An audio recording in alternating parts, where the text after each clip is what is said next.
која храна најмногу ги нарушува хормоните и прашањето е поставено од Дарко. Дарко, ова е голема тема и се обидов да наоѓам нешто под научни студии. Има некои работи кои што ми правеа логика, некои работи кои што не би се осудил да ги кажам овде и да можеби направам одредена дезинформација и да ве збунам, но би кажал дека на прво место, што го спомнав пред малку,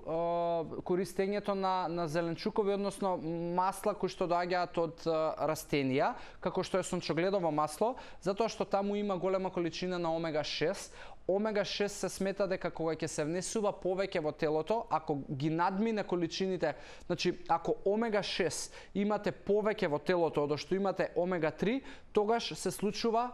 лош процес, односно омега-6 помагаат во спалителни процеси. По автоматизам тоа значи дека ќе придонесе за да наруши нивото на кортизол, на тестостерон и на некои други хормони, така да тоа е првиот продукт кој што би го издвоил дека ќе наруши хормони доколку се претерува. За да не се плашиш дека ќе претераш, внесувај доволно морска храна, барем 2-3 пати неделно и суплементирај омега-3 во твојата исхрана, затоа што на тој начин најверојатно нема да дозволиш да омега-6 ги надмине количините на омега-3 и исфрли го сончогледовото масло од употреба, особено за готвење, маслиново масло, ладно цедено или путер, нека ти бидат мастите кои што ќе ги користиш за готвење. На второ место, не би го ставил во продукт кој што не треба да се користи, напротив, но ленено семе има една масна киселина LAA која што не се конвертира целосно во омега-3, туку само некаде 8 до 10% се смета дека ќе се конвертира во омега-3 и тоа во некои научни студии предпоставуваат и велат дека го има истиот ефект кога ќе се претера со омега-6. Некои научни студии велат дека ги имитира естрогените во телото. Но како и да е, сето тоа е се уште не баш точно потврдено, затоа не се плаши со лененото семе, но гледај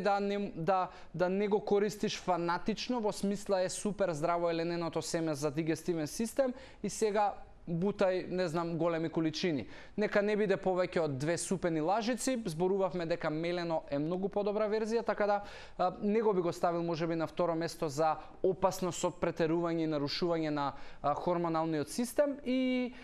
трето место би ставил одредени млечни продукти кои што содржат повеќе казеин, затоа што казеинот има едно нешто што се вика BCM7,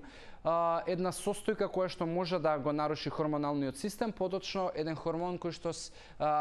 IGF се вика, инсулин growth factor, кој што треба да го има во системот во нашето тело, но кога се претерува веќе не е добро. Затоа продукти кои што содржат казеин, се да речеме урда, можеби протеински прашоци кои што повеќе во својот состав имаат казеин, но повторно тоа не значи дека треба сега да се исфрлат, но затоа најдобар начин за како да не се секираш и за ова е да користиш млечни продукти од козјо млеко. Значи, козјо сирење, козја урда и така натаму, на тој начин ќе бидеш сигурен дека нема да се случува ова. Така да, тие се 3 работи кои што ете би ги издвоили, за кои што најдов дека може да го нарушат хормоналниот систем, кои што сепак се сметаат како здрави продукти и